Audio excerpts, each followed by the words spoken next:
Hello bakers! Today I'm making a salted lemon shortbread by Alison Roman. I've been having a bit of a definite cookbook crush with Alison Roman, some really good stuff. So first up, it's some cold unsalted butter cut into cubes into a bowl, and then some icing sugar. And obviously I did too much, so I was scooping it out. And then caster sugar. The recipe is actually for granulated sugar, but I didn't have any, so caster works fine. And then some lemon zest. I kind of fancied something kind of lemony and spring-like and a bit like sunshiny. Sorry if you can hear police sirens in the background. Goodness. Living in London. So I'm making half the amount of this shortbread. So it can be done in I think it was like a 9 by 13 baking dish, or like 2 cake pans. So I did half the amount, and just in one cake pan.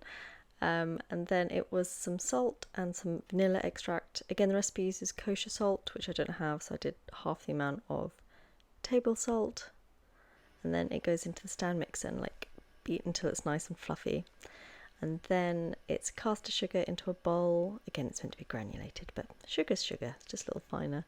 And some flaky sea salt and some more lemon zest.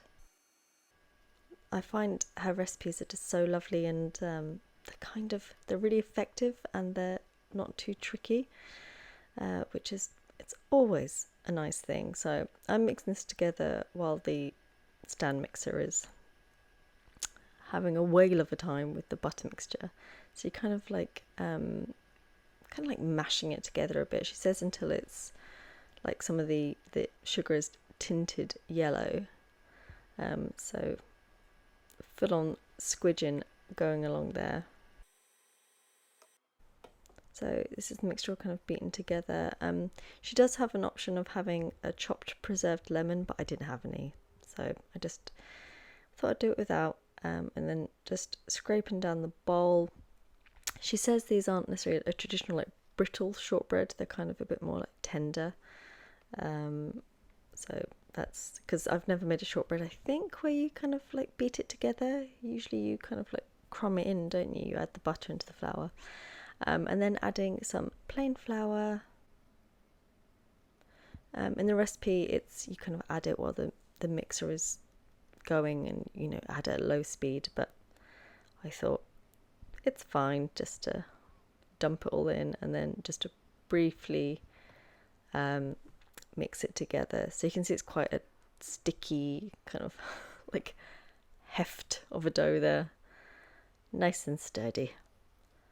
And then just getting the rest out of the tin,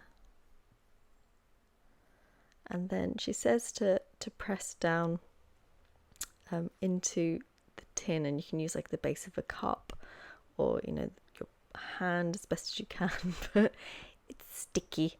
And I was thinking it wasn't going to go all the way to the edges, and it's hard to tell, isn't it, if an area if it's kind of gone quite thick, if it's quite thin. So it's a full-on kind of raccoon finger patting down, trying to make it stretch to the edge. I wetted down a spatula, and I thought, I'll try and smooth it out with that, but it was having none of it. It was very sticky, but I persevered. I didn't want to really handle it too much, because in my experience, or at least I guess from what I've been told, the less you handle a shortbread, the better, because otherwise it can get kind of chewy and whatnot. So I tried not to handle it too much, and with much patting down, I've kind of moved the tin out of the frame. Sorry about that. And then poking holes into the top just to let steam escape, and so it bakes properly. And then you add that kind of scented lemon sugar on top.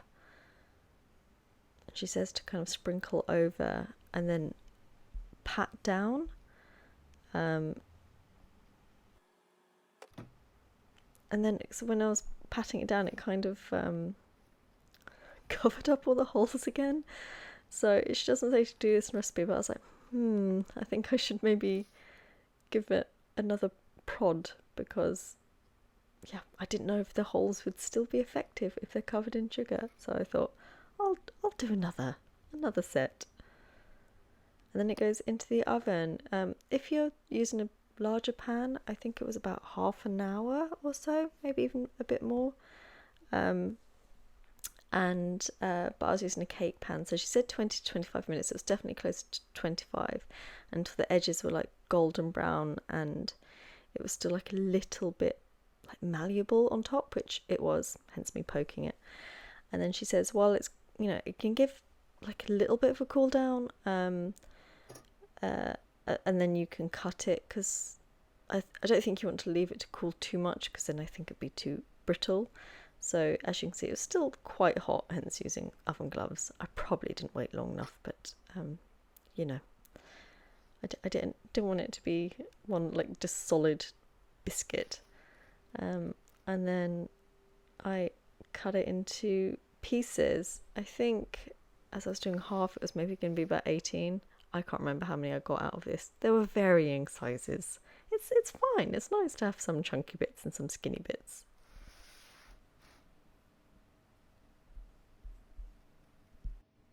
And she does say to like let it cool down properly before eating, and it's could be even better the next day. But I didn't wait for that. It was still, quite warm, and it smelt incredible. So I really wanted to have a sneaky taste. But I did have it later on, and it was amazing, so good. It's okay. I'm eating it warm, so which I'm not meant to do. So I'll do a proper thing later. But so delicious, like buttery, warm, zesty, delicious. So good. Really was. I did have more later, quite a bit more, and gave it to some friends, and it was just tender and very moreish and very delicious. And I have a friend who says he doesn't usually like shortbread, and he loved this, so it's definitely going on the list of delicious bakes. I hope you enjoyed this week, and I'll see you next time.